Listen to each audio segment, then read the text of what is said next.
Viewers, دور جدید میں میزائل کو اہم ہتھیار کی حیثیت حاصل ہے۔ یہ وہ اڑتا ہوا بم ہے جو اپنے رہنما یعنی گائیڈنس سسٹم کی بدولت ٹھیک نشانے پر جا گرتا ہے، چاہے ہزاروں میل دور سے آیا ہو۔ یہ جیٹ انجن کی مدد سے چلتا ہے۔ نشانے کی نوعیت اور اس کا فاصلہ دیکھ کر چھوٹے بڑے میزائل تیار کیے جاتے ہیں اور ان کی کئی اقسام ہیں۔ میزائل کیسے ایجاد ہوا اور اس کا موجد کون ہے؟ راکٹ اور میزائل میں کیا فرق ہے؟ میزائل کی کتنی اقسام ہیں اور یہ کن خصوصیات کے حامل ہیں؟ پاکستان کے میزائل پروگرام کا آغاز کب ہوا؟ اور پاکستان کتنی اقسام کے میزائل استعمال کرتا ہے اور کن خصوصیات کے حامل ہیں؟ یہ سب کچھ آپ کو بتائیں گے ہسٹری آف ویپن سیریز کی دوسری قسط میں، اور آپ دیکھ رہے ہیں انٹرنیشنل ڈیفنس انالیسس۔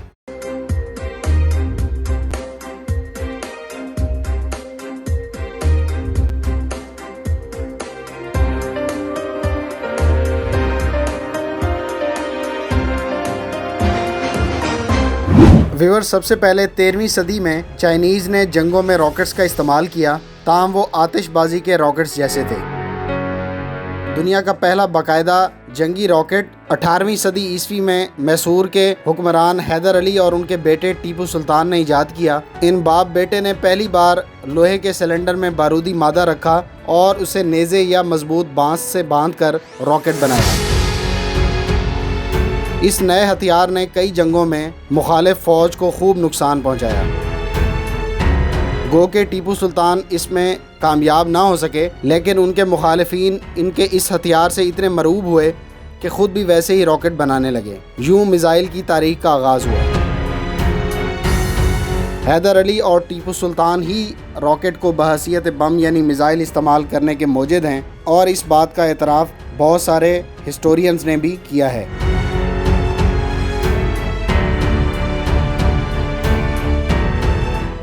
راکٹس اور میزائل میں اگر فرق کی بات کی جائے تو اس میں بنیادی طور پہ دو بڑے فرق موجود ہیں۔ ایک یہ کہ جنگی راکٹ وہ ہے جس میں عام طور پہ گائیڈنس سسٹم نہیں ہوتا اور اسے نشانہ باندھ کر چلایا جاتا ہے، جبکہ میزائل کا ایک باقاعدہ گائیڈنس سسٹم ہوتا ہے جو اسے عین نشانے پر جا گراتا ہے۔ دوسرا یہ کہ راکٹ کوئی شے مثلا خلائی جہاز چلانے میں بھی کام آ سکتا ہے۔ تاہم اگر میزائل کو راکٹ کی جدید شکل کہا جائے تو یہ غلط نہ ہوگا۔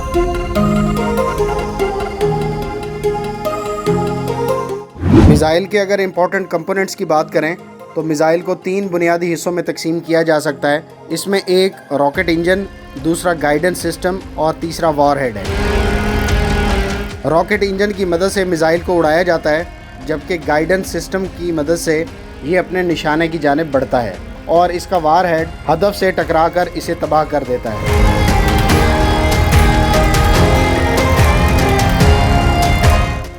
پہلا گائیڈڈ میزائل یعنی گائیڈنس سسٹم کے ذریعے چلنے والا دنیا کا پہلا میزائل 1944 میں جرمنز نے ایجاد کیا۔ اس میزائل، جس کو V1 کے نام سے جانا جاتا ہے، یہ آٹو پائلٹ نظام کے ذریعے اڑتے ہوئے اپنے نشانے تک جاتا تھا۔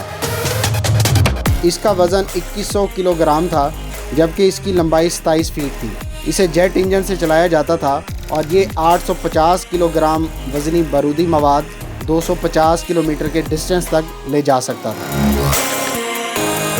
جدید دور کے اگر میزائلوں کی اقسام کی بات کی جائے تو اس میں ایئر ٹو ایئر یعنی فضا سے فضا میں مار کرنے والے میزائل، فضا سے زمین پر مار کرنے والے میزائل اور زمین سے زمین پر مار کرنے والے میزائلز کے علاوہ انٹر کانٹیننٹل یعنی بین البراعظمی بیلسٹک میزائل شامل ہیں۔ اس کے علاوہ کروز میزائلز کو بھی دور جدید میں خاصی اہمیت حاصل ہے، اور ان کی تفصیلات کچھ اس طرح سے ہیں۔ سب سے پہلے اگر ہم ایئر ٹو ایئر میزائلز کی بات کریں تو air to air missile aircraft سے فائر کیا جاتا ہے اور یہ مخالف ایئر کرافٹ کو ہٹ کرنے کے لیے استعمال ہوتا ہے۔ اس وقت دنیا کے مشہور ایئر ٹو ایئر میزائلز میں US made AIM-120، European consortium MBDA کا meteor, Russian R-77، Chinese S-310 اور PL-15 کا نام آتا ہے۔ یہ میزائل 100 سے زائد کلومیٹر تک فضا سے فضا میں اپنے ہدف کو نشانہ بنانے کی صلاحیت کے حامل میزائلز ہیں۔ ایئر ٹو سرفیس میزائلز کی اگر ہم بات کریں تو اس میں مختلف اینٹی ٹینک، اینٹی شپ اور بیلسٹک میزائلز کے ساتھ ساتھ کروز میزائلز کا نام آتا ہے۔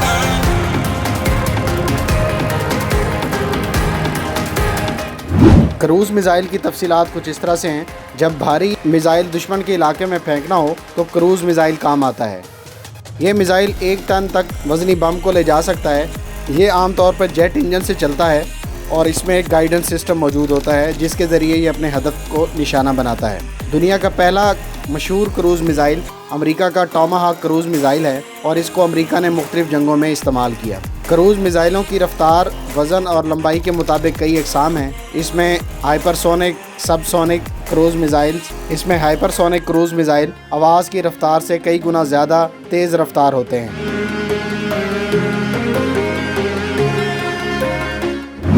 اسی طرح سے دنیا کے مختلف ممالک کے پاس اینٹی ٹینک گائیڈڈ میزائلز بھی موجود ہیں جو اسپیسیفکلی مخالف فوج کے ٹینکس کو تباہ کرنے کے لیے استعمال ہوتے ہیں.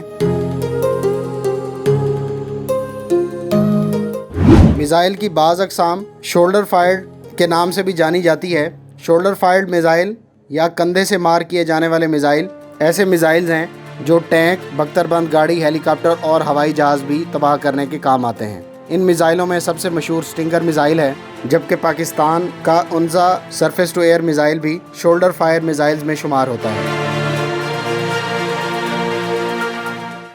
بیلسٹک میزائلز کی اگر ہم بات کریں تو دنیا میں سب سے بڑے میزائل کو بیلسٹک میزائل کہا جاتا ہے اور یہ عام طور پر 30 سے 100 فٹ تک لمبے اور کئی ٹن وزنی ہوتے ہیں. ان میزائلز میں ایک سے زیادہ روایتی یا غیر روایتی ہتھیار لے جانے کی صلاحیت موجود ہوتی ہے. بیلسٹک میزائلز کی رفتار بھی آواز کی رفتار سے کئی گنا زائد ہوتی ہے. اس وقت رشیا، امریکہ اور چائنا کے پاس بین البراعظمی بیلسٹک میزائل کی اچھی خاصی کھیپ موجود ہے. بین البراعظمی بیلسٹک میزائل سے مراد ایسے میزائلز ہیں جو ایک براعظم سے دوسرے براعظم تک اپنے ہدف کو نشانہ بنانے کی صلاحیت کے حامل ہیں.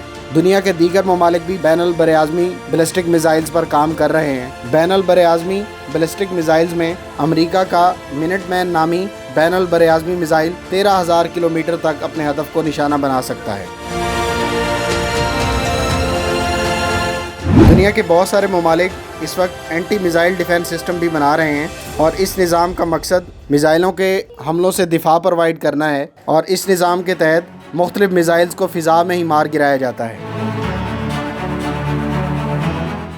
اس وقت دنیا کے مشہور اینٹی میزائل ڈیفنس سسٹمز میں امریکہ کا تھارڈ میزائل ڈیفنس سسٹم، جبکہ رشیا کا S-400 اور S-500 anti ballistic missile defence system شامل ہیں. ویورز، پاکستان کے میزائل پروگرام کا آغاز 1987 میں ہوا اور اب تک پاکستانی سائنسدانوں نے کئی قسم کے میزائل تیار کیے ہیں. ان میں نہ صرف میڈیم رینج اور شارٹ رینج میزائل شامل ہیں بلکہ میدان جنگ میں استعمال کیے جانے والے ٹیکٹیکل میزائلز بھی موجود ہیں. پاکستان بیلسٹک میزائلز کے علاوہ کروز میزائلز پر بھی کام کر رہا ہے، جبکہ ان دونوں میزائلز ٹیکنالوجی سے بھی ایڈوانس ٹیکنالوجی، جس کو ملٹیپل انڈیپینڈنٹ ری انٹری وہیکل یعنی MIRV ٹیکنالوجی کہا جاتا ہے، اس پر بھی پاکستان نے کافی ڈیولپمنٹ کی ہے. بلکہ MIRV ٹیکنالوجی سے حامل ابابیل میزائل کو بھی ٹیسٹ کیا جا چکا ہے. پاکستان کے پاس موجود میزائل آرسنل کی اگر ہم بات کریں تو اس میں پاکستان کے پاس surface to air short range missile Anza missile موجود ہے، جس کے 3 ویریئنٹس ہیں اور یہ surface to air missile 3 kilometre سے لے کر 15 کلومیٹر تک اپنے ہدف کو نشانہ بنانے کی صلاحیت رکھتا ہے. اس میزائل کو shoulder fire surface to air missile بھی کہا جاتا ہے. پاکستان کے بیلسٹک میزائلز کی تفصیلات کچھ اس طرح سے ہیں. اس میں سب سے پہلے ہتف 9 نصر کا نام آتا ہے. اس بیلسٹک میزائل کی رینج 60 کلومیٹر ہے اور یہ ہر قسمی روایتی اور غیر روایتی ہتھیار لے جانے کی صلاحیت کا حامل ہے.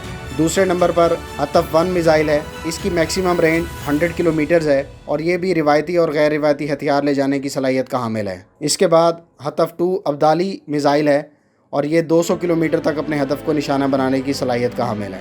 چوتھے نمبر پر ہتف 3 یعنی غزنوی بیلسٹک میزائل ہے. اس میزائل کی میکسیمم رینج 290 کلومیٹر ہے. پانچویں نمبر پر ہتف 8 رات کروز میزائل ہے اور اس کروز میزائل کی میکسیمم رینج 350 کلومیٹر ہے. یہ ایئر ٹو سرفیس پرپس کے لیے استعمال ہوتا ہے اور اس کو پاکستان میراج طیاروں کے علاوہ JF-17 تھنڈر سے بھی فائر کر سکتا ہے. ہتف 7 بابر کروز میزائل. اس کروز میزائل کی میکسیمم رینج 700 کلومیٹر ہے اور اس کا ایک ویریئنٹ سب مرین سے بھی فائر کیا جا سکتا ہے. اس کے بعد ہتف 4 شاہین 1 میزائل ہے.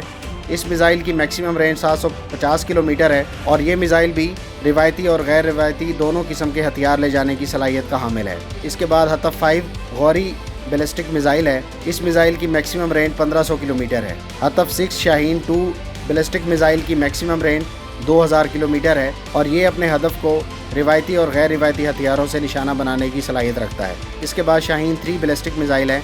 اس میزائل کی رینج 2750 کلومیٹر ہے، جبکہ ابابیل میزائل جو MIRV ٹیکنالوجی کا حامل ہے اس کی رینج 2200 کلومیٹر بتائی جاتی ہے۔ اگر آپ S-400 surface to air missile کی ڈیٹیلڈ ویڈیو دیکھنا چاہتے ہیں تو یہاں کلک کریں۔ اگر آپ ابابیل میزائل کی ڈیٹیلڈ ویڈیو دیکھنا چاہتے ہیں تو یہاں پر کلک کریں، اور ہسٹری آف ویپن سیریز کی اگر پہلی قسط دیکھنا چاہتے ہیں تو یہاں کلک کریں۔